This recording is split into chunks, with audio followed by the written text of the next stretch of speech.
নমস্কার, সোনাঝুরি থেকে আপনাদের সবাইকে জানাই অনেক অনেক স্বাগত। আজকে চলে এসেছি, এই দেখুন একেবারে পুকুরে জ্যান্ত জামানো হয়ে আছে ল্যাঠা মাছ। এগুলো আমাদের বাপেদের ওখান থেকে নিয়ে এসছে, বাবা পুকুর ছেঁচা হয়েছিল সেখান থেকেই নিয়ে এসছে বড় বড় ল্যাঠা মাছ। দেখুন আরও পাকাল মাছ নিয়ে এসেছিলো, পাকাল মাছগুলো মরে গেছে, কিন্তু এই ল্যাঠা মাছগুলো সব জ্যান্ত আছে, তাই জাবিয়ে রেখেছি। আজকের আমি এই ল্যাঠা মাছের দারুণ একটা রেসিপি আপনাদের সঙ্গে শেয়ার করবো, খুবই সুন্দর। এইভাবে রান্না করলে ল্যাঠা মাছ সব থাকতে বেশি খেতে ভালো লাগে। কীভাবে বানাই শুধু আপনারা দেখে থাকুন। এই ল্যাঠা মাছের সঙ্গে কিন্তু দুটো কই আছে বেশ বড় বড়, দেখুন এই যে কই মাছ, এই একটা আর এই দুটো কই। ল্যাঠা মাছগুলো শুধু কত বড় বড় দেখুন,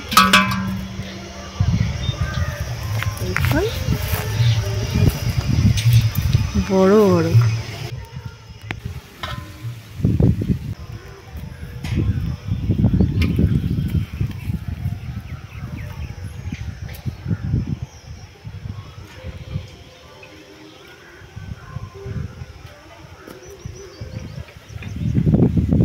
দুটো কই এবং দুটো ল্যাঠা মাছ রেখে দিয়েছি, আর এই 5 পিস ল্যাঠা মাছ রান্না করছি।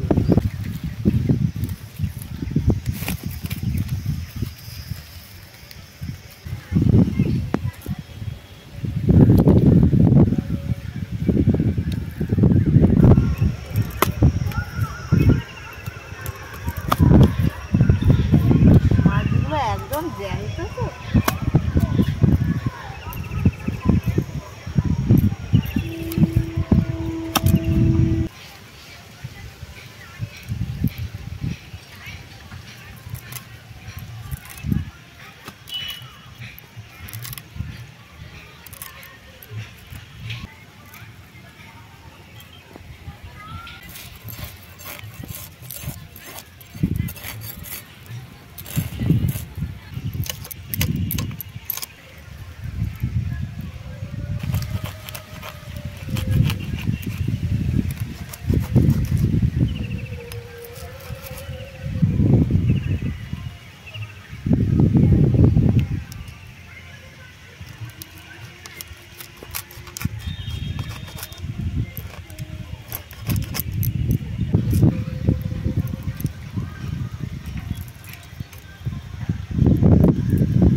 মাছগুলো সব কাটা হয়ে গেছে, দেখুন একটু বড় বড় রেখেছি।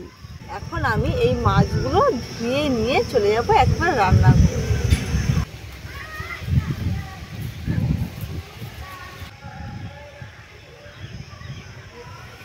মাছ পরিষ্কার করে ধুয়ে নিয়ে চলে এসেছি রান্নাঘরে। এই মাছ একটু কাটতে এবং ধুতে বেশ সময় লাগে। প্রথমে আমি মাছের মধ্যে লবণ হলুদ গুঁড়ো মাখিয়ে নেব।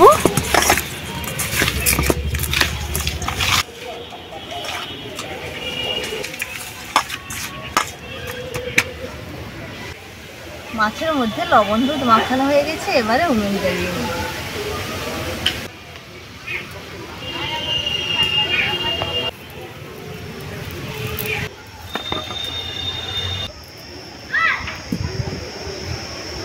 উনুন তো খুব সুন্দরভাবে ধরে গেছে, কড়াইও বসিয়ে দিয়েছি, কড়াই গরম হয়ে গেছে, দিয়ে দিচ্ছি তেল মাছগুলো ভাজার জন্য।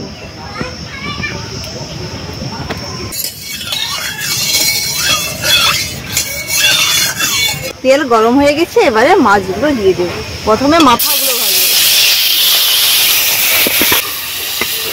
সবগুলো মাছ একসঙ্গে মনে হয় ধরে যাবে।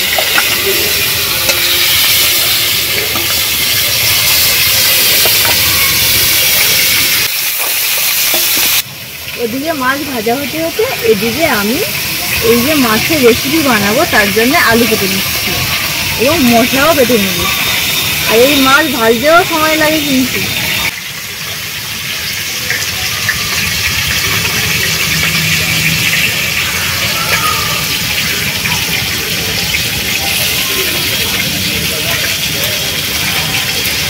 আলুগুলো এইভাবে কেটেছি।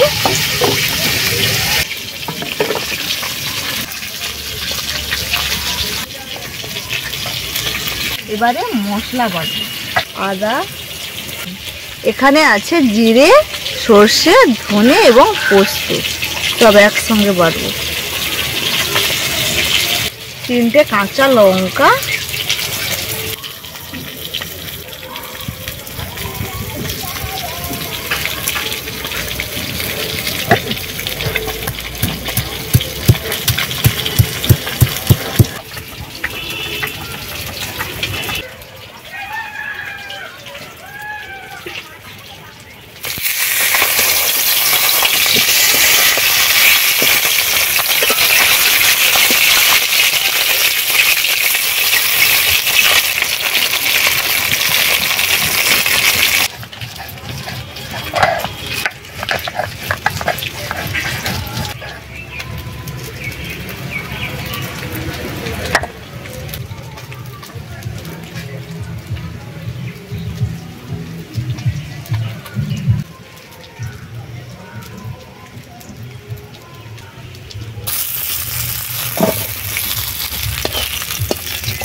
মাছগুলো সব ভাজা হয়ে গেছে। এবারে ওই তেলে আলুগুলো দিয়ে দেবো। লবণ, অল্প একটু হলুদ গুঁড়ো,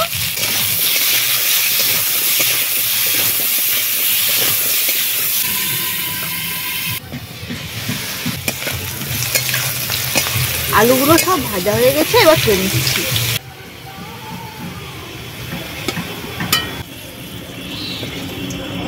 আলু এবং মাছ তো ভাজা হয়ে গেল।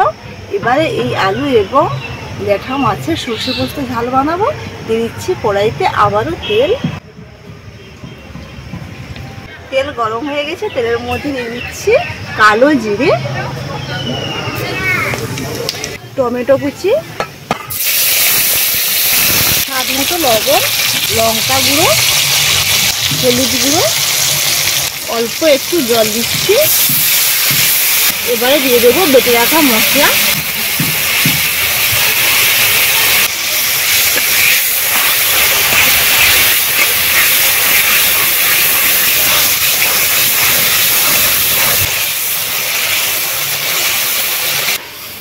মশলা থেকে তেল ছেড়ে গেছে, মশলা কষানো হয়ে গেছে। এবারে দিয়ে দেবো ভেজে রাখা আলু।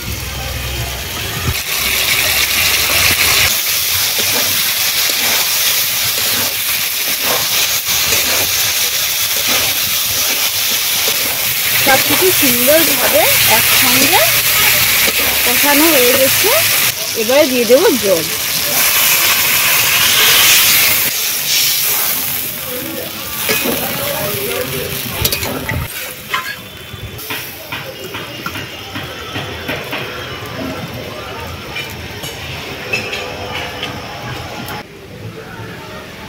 ঝোল ফুটে গেছে। এবারে দিয়ে দেবো অল্প একটু চিনি, স্বাদটা ঠিক রাখার জন্য। এবারে দিয়ে দেবো ভেজে রাখা ল্যাঠা মাছটা।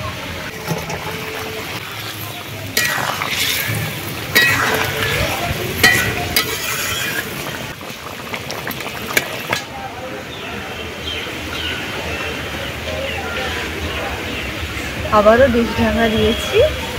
আপনারা চাইলে কিন্তু এই রেসিপিতে ধনেপাতা দিতে পারেন, কিন্তু আমি ধনেপাতা দিলাম না। ধনেপাতা দিয়ে প্রত্যেকটা রেসিপি আমার বাড়িতে কেউ পছন্দ করে না। আর ধনেপাতা দিলে কিন্তু এই ল্যাঠা মাছের যে স্বাদটা আপনারা পাবেন না ধনেপাতা গন্ধ করলে।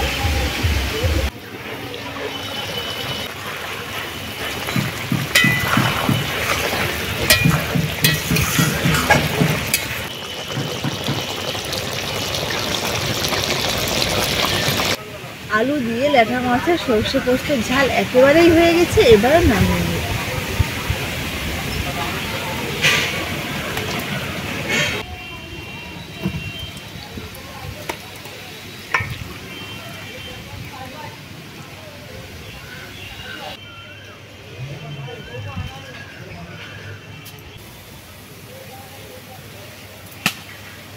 আজকের এই ল্যাঠা মাছের রেসিপিটি আপনাদের কেমন লাগলো অবশ্যই জানাবেন। ভালো লেগে থাকলে অবশ্যই লাইক করবেন। ভালো থাকবেন, সুস্থ থাকবেন এবং এই গরমে একবার হলেও এইভাবে ল্যাঠা মাছের রেসিপি বানিয়ে খাবেন। ল্যাঠা মাছের রেসিপিটি দেখুন, দেখতে কতটা লোভনীয় লাগছে, এত সুন্দর গন্ধ বেরোচ্ছে যে আপনাদের কি বলবো।